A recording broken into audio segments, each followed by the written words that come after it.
Today's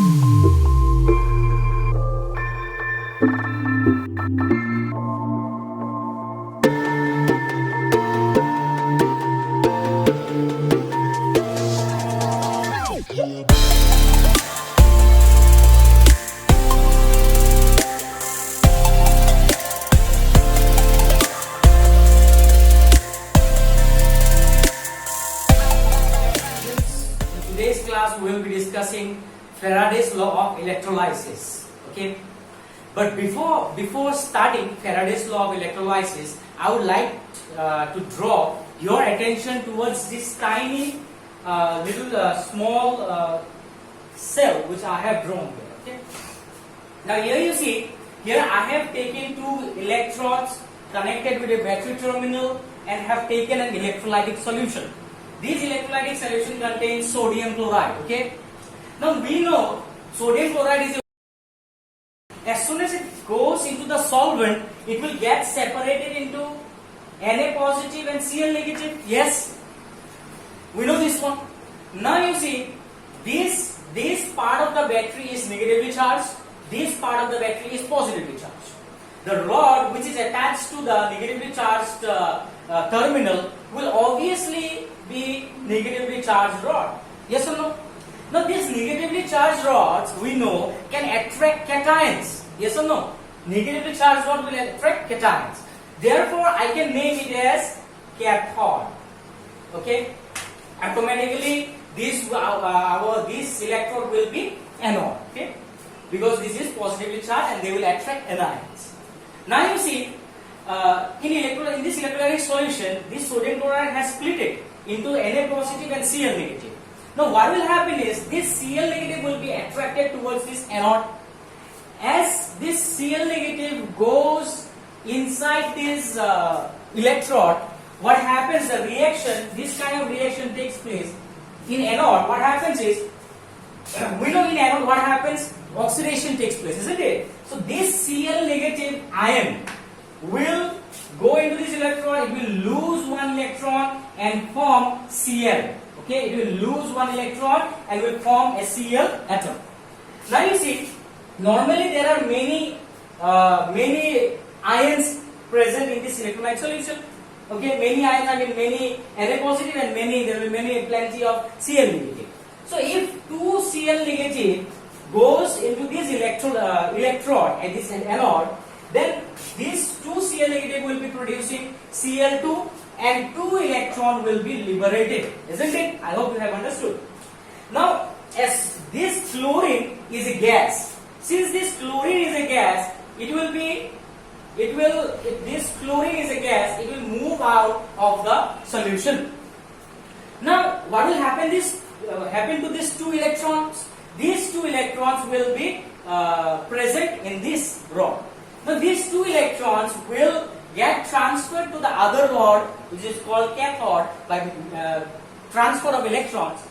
And when this rod contains electrons, the Na positive which we have here, they will rush in to this electrode. Okay, and when Na positive goes to cathode, the reaction which takes place in cathode is like this. You see, we have got Na positive here.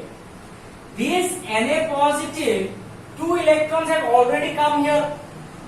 This Na positive will take up 1 electron and become Na solid. Okay. If 2 Na positives are there, they will accept the 2 electrons from which was coming from this chlorine atom. 2 electrons it will accept and it will produce 2 Na, 2 sodium atoms. Clear? In this manner, my dear students, in this part of the electrodes, sodium metal will get deposited. And the size of this electrode will get bigger and bigger with passage of time. I hope you have understood this. Now, what we are trying to do is, as electrolysis, meaning of electrolysis is, by applying electricity, we are breaking down the electrolyte solution, isn't it? Now you see, the substances or the sodium atoms which is obtained in this electrode, what about their quality and quantity? You see, quality we can find out by just inspecting this one, isn't it? You see, for example, it can be in a pure state, impure state, it can be molten state, it can be in other forms, isn't it? Crystalline forms, any other forms it can be. So we can find out the quality of the substances deposited in this cathode rod. But what about quantity? Kiman amount of Na positive yate goi pelai sodium substance jeta deposit hoise kiman khini amount ot hoise etu uliabo karone amar logot eku process nai. Tetia Sir Faraday nijor duta law agborhaisil electrolysis or khetrot. There comes the first law in this context. So this, my dear students, Faraday's law of electrolysis is a quantitative analysis. Quantitative analysis, okay?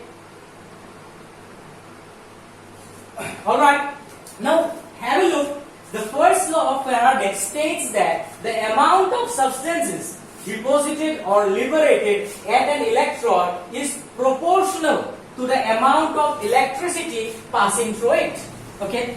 Here meaning to say the total amount of sodium deposited in the cathode rod is directly proportional to the total amount of electricity involved in the cell. Clear? Now my dear students, we don't keep this proportional sign. W means amount of substance deposited. Q means total amount of electricity in the cell. Now, we don't keep proportional sign, we will bring here equal sign. If we bring equal sign, we need a constant, that constant will be Z into Q. Okay, this, my dear students, is one of the formulas which you will be getting in Faraday law. Now you see, what is this Z? A Z or naam to keep. My dear students, this Z, this constant's name is electrochemical equivalent constant. Okay, electrochemical equivalent constant. Now a electrochemical equivalent constant or value of mechanical William, there is a formula where Z is equal to equivalent weight divided by 96500 coulombs. Okay, my dear students, you see a Z to zero नाम हो electrochemical equivalent constant. This is equal to equivalent weight divided by 96500 coulombs. In this way we can find out Z. Again we know one more thing, that this Q, okay, that this Q will be is equal to I into P. You know this one? I hope you know. Okay, this Q is equal to I into P. As a result, my dear students, this formula of ours will become what? W is equal to Z into I into T, isn't it? So this, my dear students, a very important formula with the help of which we can find out what amount or what quantity of substances or what quantity of this Na, sodium, has been deposited in this electrode. Okay, I hope let's discuss the Faraday's second law. Okay, how it helps us to find out the amount of substance either liberated or either deposited. Okay. Now, what is this second law saying? You have a look. It states that when same amount of electricity is passed through two different cells, same amount of electricity is passing. Okay, that means these two cells are in series connection. All right. These two cells are in series connection. Then the amount of substance deposited, either deposited or you can write liberated or liberated. Okay, is proportional to their equivalent weights. Now what it is saying is, যদি আমি দুটা sell এই ইয়াতে আমি এটা sell লৈছো cell number 1 cell number 2 ইয়াতে আমি সোডিয়াম ক্লোরাইড ইলেক্ট্রোলাইট লৈছো MgCl2 ইলেক্ট্রোলাইট লৈছো okay this is one setup of the second law যদি আমি same amount of current we are passing through it then what happens is the amount of substance deposited is proportional to their equivalent weights isn't it? That means W is directly proportional to E. See, we can write this one as W is equal to constant into E. E means what? Equivalent weight. E means what? Equivalent weight. Now you see, don't forget, okay? Yeah, don't be confused. E means equivalent weight. Here you can write E so that you don't get confused. Now I can do what? I can bring this E downside. W by E will become constant. Isn't it? W by E is equal to constant. So this becomes one formula of ours. Now if I consider cell number 1, I can write this one as W1 by E1 is equal to constant. I can write using this formula. Again I can write for cell number 2 that W2 by E2 will be equal to constant. Yes or no? In this way, যিমানে ইয়াতে যদি দুটা সেলৰ example লৈছো, ইয়াতে যদি আমি বেলেগ বেলেগ আৰু যদি তিনিটা চাৰিটা সেল লৈ লওঁ, তেতিয়া হলেও এই ফৰ্মুলাটো এপ্লাই হ'ব, okay? Ultimately, when I apply all this formula, I will get W1 by E1 is equal to W2 by E2 equal to W3 by E3. এনেকুৱা টাইপৰ মই formula palm. So my dear students, Faraday law gives us this formula which will help us in finding out the amount of the amount of substance deposited in the electrons, okay? I hope you have understood till this much, okay?